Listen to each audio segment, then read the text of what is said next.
அனைவருக்கும் வணக்கம். நான் படித்து ரசித்த கதையை நீங்களும் படித்து கேட்டு மகிழுங்கள். கதை பிடித்திருந்தால் அனைவருக்கும் பகிருங்கள். நல்ல அகலமான சாலையில் அமைந்திருந்த அந்த வீட்டின் முன்புற கேட் 6 அடிக்கு மேல் இருந்தது. அந்த கேட்டை தள்ளிக்கொண்டு உள்ளே நுழைந்தாள் பாரதி. பாரதி வருவாள் என்பதற்காக காலையில் 7 மணிக்கெல்லாம் கேட்டின் உள்பக்க தாழ்பாலை திறந்து வைத்து விடுவார் லட்சுமி அம்மா. அந்த வீட்டில் வேலைக்காரியாக 10 ஆண்டுகளுக்கும் மேலாக வேலை பார்த்து வருகிறாள் பாரதி. அந்த வீட்டில் பாரதி வேலைக்கு சேர்ந்த போது சுந்தரம், அவருடைய மனைவி லட்சுமி, அவர்களுடைய மகன் மற்றும் மகள் என 4 பேர் இருந்தனர். முதலாளி சுந்தரத்தின் மகனும் மகளும் படித்துக் கொண்டிருந்தனர். அதன் பிறகு அவர்கள் படிப்பை முடித்து வேலைக்கு சேர்ந்து அவர்களுக்கு திருமணமும் ஆனது. அவர்கள் 2 பேரும் தங்களது குடும்பத்துடன் வெளிநாட்டில் செட்டில் ஆகிவிட்டனர். அனைத்து சுக துக்கத்திலும் பாரதி அவர்களுடனேயே பயணித்தாள். தற்போது வீட்டில் வயதான சுந்தரமும் லட்சுமி அம்மாவும் மட்டுமே உள்ளனர். அவர்களை பார்த்து கொள்வதும் அவர்களுக்கு வேண்டியதை செய்து கொடுப்பதும் பாரதியின் வேலை. அவர்கள் இருவருக்கும் எப்போது என்ன மாத்திரை கொடுக்க வேண்டும், சுந்தரம் முதலாளிக்கு எப்படி சமைக்க வேண்டும், என்ன சமைக்க வேண்டும், லட்சுமி அம்மாவிற்கு என்ன சமைக்க வேண்டும் என அனைத்தும் பாரதிக்கு தெரியும். சுந்தரம் ஆடிட்டராக தொழில் செய்து வந்தவர். 2 குழந்தைகளுக்கும் திருமணம் செய்து வைத்த பிறகு உடல்நிலை ஒத்துழைக்காததால் அவர் வைத்திருந்த ஆடிட்டர் அலுவலகத்தை மூடிவிட்டு வீட்டிலேயே ஓய்வாக இருக்கிறார். காலையிலும் மாலையிலும் நடைபயிற்சிக்காக பூங்காவிற்கு செல்வது வழக்கம். அவரது மனைவி லட்சுமி பாரதி வேலைக்கு சேர்ந்த போது ஒரு பள்ளியில் ஆசிரியராக பணியாற்றி வந்தார். பின்னர் பதவி உயர்வு பெற்று தலைமை ஆசிரியராக பணிபுரிந்து வயது மூப்பின் காரணமாக ஓய்வு பெற்றுவிட்டார். மாதா மாதம் அவருக்கு ஓய்வூதியம் வந்து கொண்டிருக்கிறது. பெரிய பெரிய நிறுவனங்களுக்கு எல்லாம் ஆடிட்டராக பணிபுரிந்ததால் சுந்தரம் நிறைய சொத்துக்களை சேர்த்து வைத்திருந்தார். அதன் மூலம் பிள்ளைகளை நன்றாக படிக்க வைத்து நல்ல வரன்களை பார்த்து திருமணமும் செய்து வைத்து விட்டார். லட்சுமியின் ஊதியம் முழுவதும் சேமிப்பாக வைத்திருந்தனர். பணமாகவும் நகைகளாகவும் சேர்த்து வைத்திருந்தனர். வீட்டினுள் நுழைந்த பாரதி வேக வேகமாக வேலைகளை பார்க்க ஆரம்பித்தாள். பாரதி இரவு சாப்பாட்டை செய்து வைத்துவிட்டு 7 மணிக்கெல்லாம் வீட்டிற்கு சென்று விடுவாள். நேற்று இரவு தம்பதியர் இருவரும் சாப்பிட்டு விட்டு அப்படியே போட்டு வைத்திருந்த பாத்திரங்களை முதலில் விலக்கி வைக்க ஆரம்பித்தாள். பிறகு அடுப்பை பற்ற வைத்து டீ போட்டு கொடுத்துவிட்டு அவர்களுக்கான காலை உணவை சமைக்க ஆரம்பித்தாள். சுந்தரமும் லட்சுமியும் ஹாலில் அமர்ந்து பாரதி போட்டு கொடுத்த டீயை குடித்துக் கொண்டே டிவியில் செய்தி பார்த்து கொண்டிருந்தனர். செய்தியில் மிகப்பெரிய பங்களா வீட்டில் வயதான தம்பதியர் 2 மட்டும் வசித்து வந்தனர். அவர்கள் வீட்டில் இருந்த நகைகளுக்காகவும் பணத்திற்காகவும் அங்கே வேலை பார்த்த வேலைக்காரி அவர்களை கொன்றுவிட்டு பணத்துடன் வெளிமாநிலத்திற்கு தப்பிவிட்டாள் என்றும் அவளை காவல்துறையினர் தீவிரமாக தேடி வருகிறார்கள் என்றும் செய்தி வாசித்துக் கொண்டிருந்தார்கள். சுந்தரமும் லட்சுமியும் ஒருவரை ஒருவர் பார்த்து கொண்டனர். லட்சுமி பாரதியை பற்றி பேச ஆரம்பித்தார். பாரதி வேலைக்கு சேர்ந்த போது இருந்தது போல் தற்போது இல்லை. நாம் எதற்கும் அவள் மீது ஒரு கண் வைத்துக் கொள்ள வேண்டும். காலம் கெட்டுவிட்டது. யாரையும் இந்த உலகத்தில் நம்ப முடியவில்லை. பெற்ற பிள்ளைகளே கூட பணத்திற்காக என்னவெல்லாமோ செய்கிறார்கள். செய்தியை வைத்தாலே இதுபோல் தான் தினமும் ஏதாவது ஒன்று நடக்கிறது. பாரதி கடைசி வரை நமக்கு விசுவாசமாக இருப்பாளா என்பதை தெரிந்து கொள்ள வேண்டும் என சுந்தரத்திடம் சொன்னார். அவரும் தன் மனைவி சொல்வது சரிதான் என்று யோசித்துவிட்டு அதை ஆமோதிப்பது போல் தலையாட்டினார். சந்தேக கண் கொண்டு பார்க்க ஆரம்பித்த லட்சுமிக்கு பாரதியின் நடவடிக்கைகள் அனைத்தும் தவறாகவே பட்டது. சுந்தரம் வெளியில் சென்றிருக்கும் நேரத்தில் பாரதி முதலாளி சுந்தரத்தின் அறைக்குள் சென்று வரும்போது பார்த்து விட்டார் லட்சுமி. இவளுக்கு அவர் அறையில் என்ன வேலை? இவள் நடவடிக்கையே சரியில்லை. அவர் என்ன செய்வார் பாவம்? இவள் எப்போது என்ன செய்கிறாள் என்பதை கண்காணிக்கவா முடியும்? நான் தான் சுதாரிப்பாக இருக்க வேண்டும் என நினைத்து கொண்டார். சுந்தரம் வந்த பிறகு அவரிடம் பாரதியின் நடவடிக்கைகள் சரியில்லை, அவளுக்கு போலியான நகைகளை கொடுத்து பார்ப்போம், அவள் அதை எடுத்துக்கொண்டு ஓடி விடுகிறாளா இல்லையா என்பதை சோதனை செய்து பார்க்க வேண்டும் என்று கணவர் சுந்தரத்திடம் கூறினார். சுந்தரமும் மனைவி கூறியபடி பாரதியை சோதனை செய்ய சம்மதம் தெரிவித்தார். சுந்தரமும் லட்சுமியும் உறவினரின் திருமணத்திற்காக சென்னை செல்ல வேண்டிய சந்தர்ப்பம் வந்தது. இந்த சந்தர்ப்பத்தில் வேலைக்காரி பாரதியை சோதனை செய்ய பயன்படுத்திக் கொள்ளலாம் என முடிவு செய்து கவரிங் நகைகள் 10 பவுனை தயார் செய்து கொண்டாள் லட்சுமி. திருமணத்திற்காக கிளம்பி வெளியே செல்லும் போது பாரதியிடம் வீட்டு சாவியை கொடுத்துவிட்டு வீட்டை பத்திரமாக பார்த்துக்கொள், வீட்டிற்கு வெளியே இருக்கும் அறையில் தங்கிக்கொள், தேவைப்பட்டால் மட்டும் வீட்டிற்குள் செல், வீட்டை விட்டு எங்கும் சென்று விடாதே என்றும் நாங்கள் வருவதற்கு 3 நாட்கள் வரை ஆகலாம் என்றும் கூறினார்கள். மேலும் தயார் செய்து வைத்திருந்த போலி நகைகளை அவளிடம் கொடுத்து, இந்த நகைகளை பத்திரமாக வைத்துக்கொள், நாளை மறுநாள் சுந்தரமையாவின் நண்பர் கதிர்வேல் வந்து இதை வாங்கிக் கொள்வார் என சொல்லிவிட்டு கிளம்பி சென்றனர்.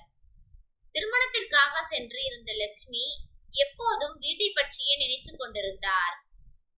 பாரதி நாம் வீட்டிற்கு செல்லும் போது இருப்பாளா அல்லது போலியான நகைகளை எடுத்துக்கொண்டு ஓடி இருப்பாளா என்று எண்ணிக்கொண்டே இருந்தார். சுந்தரத்திடமும் அடிக்கடி அது பற்றி பேசிக் கொண்டிருந்தார். லட்சுமி ஏற்கனவே அவரது கணவர் சுந்தரத்தின் நண்பர் கதிர்வேலிடம் எங்கள் வீட்டிற்கு வந்து வேலைக்காரியிடம் இருந்து நகைகளை வாங்கி பத்திரமாக வைத்துக் கொள்ளுங்கள் என சொல்லி இருந்தார். அதன்படி கதிர்வேல் 2வது நாள் மாலை வீட்டிற்கு வந்தார். வீட்டின் கதவை தட்டினார்.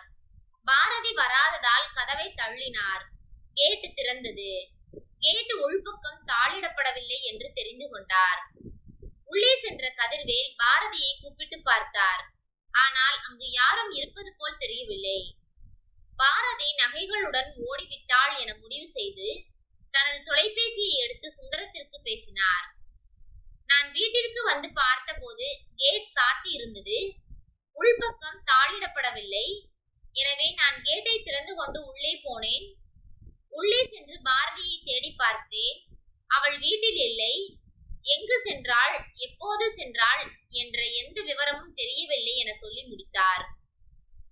அதற்கு அடுத்த நாள் காலை வீட்டிற்கு வந்த லட்சுமியும் சுந்தரமும், நல்ல வேளை, பாரதி நம்மை ஏதாவது செய்துவிட்டு நம் வீட்டில் இருக்கும் பணத்தையும் நகையையும் எடுத்துக்கொண்டு போகும் முன் சுதாரித்துக் கொண்டு சாமர்த்தியமாக திட்டம் போட்டு அவளது சுயரூபத்தை தெரிந்து கொண்டோம் என்று பேசிக்கொண்டனர். அதோடு மட்டுமில்லாமல் லட்சுமி அம்மா போலியான நகைகளை எடுத்துக்கொண்டு சென்ற பாரதியை கண்டபடி திட்டிக் கொண்டே தன் வீட்டு வேலைகளை பார்க்க ஆரம்பித்தார். தன் கணவரின் நண்பர் கதிர்வேலிடமும் வீட்டு வேலைக்கு நம்பகமான வேலைக்காரி யாராவது இருந்தால் சொல்லுங்கள் என்று சொல்லிவிட்டு அவரால் முடிந்த வேலைகளை செய்ய ஆரம்பித்தார். அதற்கு அடுத்த நாள் லட்சுமி பாரதி தங்கியிருந்த அறையை வந்து பார்த்தபோது அங்கிருந்த ஒரு இடத்தில் அந்த போலி நகை பத்திரமாக பாதுகாப்பாக வைக்கப்பட்டிருந்தது. லட்சுமிக்கு அதிர்ச்சியாக இருந்தது. நகைகளோடு தான் வேலைக்காரி ஓடிவிட்டாள் என்று நினைத்தோம். ஆனால் நகைகள் அனைத்தும் இங்குதான் உள்ளது. அப்படி என்றால் வேலைக்காரி எங்கு சென்றாள், அவளுக்கு என்ன ஆனது என்று யோசித்துக் கொண்டே சுந்தரத்திடம் சென்று நகைகளை காண்பித்து வேலைக்காரி பற்றி விசாரிக்க வேண்டும் என்று சொன்னார். சுந்தரமும் சரி, அவள் வீடுதான் நமக்கு தெரியுமே, அங்கு சென்று அவளை பற்றி விசாரித்து விட்டு வருவோம் என முடிவு செய்து கிளம்பினர். பாரதியின் வீட்டிற்கு சென்று பாரதி பாரதி என்று கூப்பிட்டார் லட்சுமி.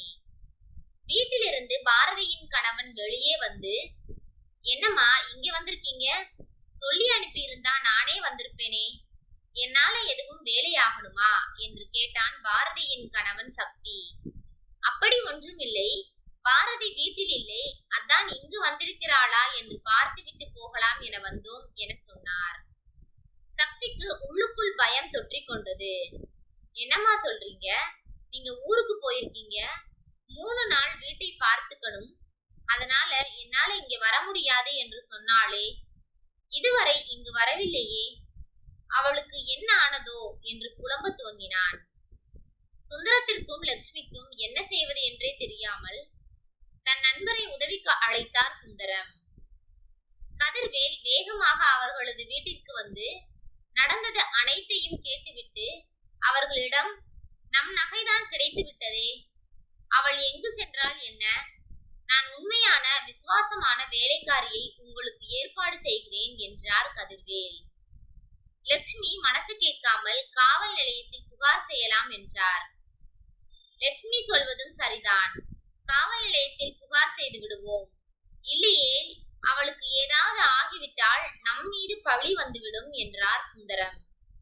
கதிர்வேல் காவல் நிலையம் செல்வதற்கான ஏற்பாடுகளை செய்தார்.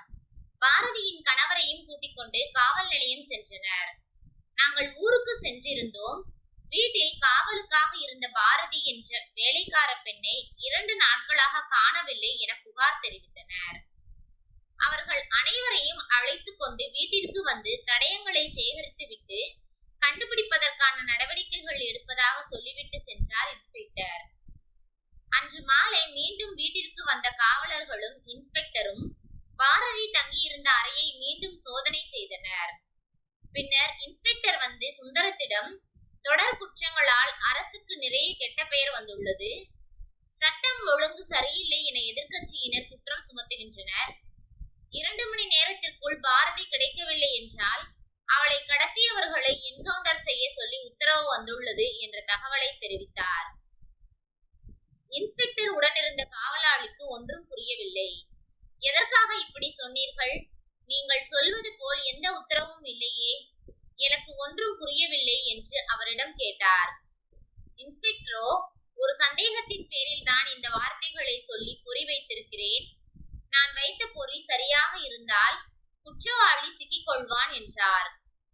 இன்ஸ்பெக்டரும் காவலாளியும் காவல் நிலையம் வந்த பிறகு 1 மணி நேரத்தில் பக்கத்து ஊரில் இருக்கும் காவல் நிலையத்திலிருந்து தகவல் வந்தது. பாரதி என்ற பெண் காயங்களுடன் ரோட்டோரத்தில் கிடந்ததாகவும் அவளை அருகில் இருந்தவர்கள் மீட்டு மருத்துவமனையில் சேர்த்துள்ளதாகவும் தகவல் தெரிவித்தனர். இன்ஸ்பெக்டர் பாரதி கிடைத்துவிட்ட தகவலை சுந்தரத்திடம் தெரிவித்து மருத்துவமனைக்கு வருமாறு தெரிவித்தார். பாரதியின் கணவருக்கும் காவலர்கள் தகவல் தெரிவித்தனர். சுந்தரம் மனைவி லட்சுமி தனது நண்பர் கதிர்வேலையும் அழைத்து கொண்டு மூவரும் மருத்துவமனைக்கு சென்றனர். மருத்துவமனையில் சேர்க்கப்பட்டிருந்த பாரதி காயங்களுடன் இருப்பதை பார்த்த லட்சுமி அவள் அருகில் அமர்ந்து, என்னால் தான் உனக்கு இப்படி ஆகிவிட்டது என அழுது புலம்பினார். சுந்தரம் லட்சுமிக்கு ஆறுதல் சொல்லிக் கொண்டிருந்தார். காவலர்கள் பாரதியிடம் வாக்குமூலம் பெறத் தொடங்கினார். பாரதி நடந்ததை கூற ஆரம்பித்தாள். நீங்கள் வெளியூருக்கு கிளம்பி சென்ற 2வது நாள் சின்ன சின்ன வேலைகளை பார்த்துவிட்டு வீட்டை பூட்டிவிட்டு வீட்டுக்கு வெளியே உள்ள அறையில் படுத்திருந்தேன். அப்போது வெளியே கேட்டை தட்டும் சத்தம் கேட்டது. நான் கேட் அருகே சென்று கேட்டின் துளை வழியாக யார் என்று கேட்டேன். பார்சல் வந்துள்ளது என தெரிவித்தனர். நானும் கதவை திறந்து பார்சலை வாங்க அவர்கள் வீட்டிற்குள் வந்தனர். உள்ளே வந்தவர்கள் கேட்டை மூடிவிட்டு என் கைகளையும் வாயையும் பொத்திவிட்டு வீட்டினுடைய சாவியை தருமாறு கேட்டார்கள். நான் தர மறுத்ததும் என்னை அடிக்க ஆரம்பித்தனர். அவர்கள் எவ்வளவு அடித்தும் நான் வீட்டினுடைய சாவியை அவர்களிடம் ஒப்படைக்கவில்லை. என்னிடம் இருந்து சாவியை பெற்றுவிடலாம் என்ற தைரியத்தில் அவர்கள் கதவை உடைப்பதற்கான எந்த பொருளும் கொண்டு வரவில்லை போல. நேரம் ஆக ஆக அதற்கு மேல் அங்கு இருக்க வேண்டாம் என முடிவு செய்தவர்கள் கேட்டை திறந்து உள்ளே வந்த ஆம்னி வண்டியில் என்னை தூக்கி போட்டு கொண்டு சென்றனர். எனது கையையும் வாயையும் பொத்தி ஒரு இருட்டு அறையில் வைத்திருந்தனர்.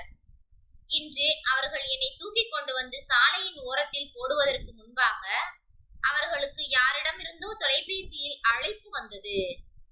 அதை எடுத்து பேசிய பிறகே அவர்கள் என்னை தூக்கி கொண்டு வந்து சாலையின் ஓரத்தில் போட்டுவிட்டு சென்றார்கள். அவர்களில் ஒருவரை மட்டுமே நான் பார்த்தேன். மற்றவர்கள் அனைவரும் முகமூடி அணிந்திருந்ததால் அவர்களை என்னால் பார்க்க முடியவில்லை என்று சொல்லி முடித்தாள். என்னால் தான் உனக்கு இப்படி ஆகிவிட்டது என பாரதியிடம் சொன்ன லட்சுமி, சாவியை கொடுத்து தொலைக்க வேண்டியதுதானே என்றார். என்னம்மா இப்படி சொல்லிட்டீங்க? என் உயிரே போயிருந்தாலும் நான் சாவியை கொடுத்திருக்க மாட்டேன். இத்தனை வருடங்களாக நீங்கள் சேர்த்த பொருட்கள் உள்ளே இருக்கும்போது எப்படி என்னால் சாவியை கொடுக்க முடியும் என்றாள். அனைத்தையும் எழுதி கொண்ட காவலரும் இன்ஸ்பெக்டரும் வெளியே சென்றனர். பாரதி லட்சுமி அம்மாவை பார்த்து, என்னை போல் 10 பாத்திரம் தேய்த்து வீட்டு வேலை பார்க்கக்கூடிய எங்களுக்கு இருக்கும் மிகப்பெரிய ஆசையே எங்கள் குழந்தைகளுக்கு 3 வேளை சாப்பாடு.